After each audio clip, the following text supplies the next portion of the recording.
સીતારામ દોસ્તો, આપણે જો આ બાજરો લણવાનું ચાલુ થઈ ગયું છે. હવે વઢાઈ ગયો છે, બધે ઊભો થઈ જોવાય પલણાય છે.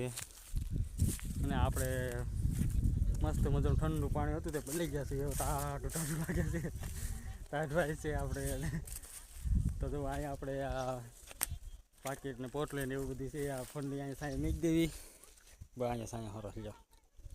તો આ ડ્રીપના સાંઈ અહીં મીક દેવી એટલે તડકીનું તપે નહીં કાંઈ નહીં. તો અહીંયા આપણે સાંઈ મીક દેવી અને લણવા જઈએ. બધા લણવા ચડી ગયા છે. આપણી કોઈ વાહે રહે તો ઉતાવળે આપણે ફટોફટ. તો આ સાઈડ લણવાનું ચાલુ છે. 2 ઢગલા કરવાના હે મોટા મોટા. આખી વાડીમાં બાજરો હતો, બહુ રાજો બાજરો હતો. ચાલો આપણે વઢાઈ ગયો છે ને હવે અડધો જ લણવાનું છે. અડધો કાલે લણી નાખ્યો તો ફટાફટ લણવાનું ચાલુ કરી દેવી. જો આપણે પાણી પીવા ઉભા રહ્યા છે. 2 ઢગલા કરી નાખ્યા છે, એક પણ ને એક અહીંયા ભાઈ પણ પાણી લઈને કા ભાઈ હવે પૂરું થાય તૈયારી છે. બધું કામ પૂરું થઈ ગયું. આખી વાડી વઢાઈ ગઈ છે, લણાઈ ગઈ છે. કપલેટ થોડુંક બાકી રહ્યું છે. હા જાય છે સલાહ ખોલે આરું બાકી થઈ ગઈ છેલ્લે. હાલો તો આપણે પાણી પીતું સારું લેવાનું લઈ દઈએ આમ ઉપર. બરાબર ને ભાઈ?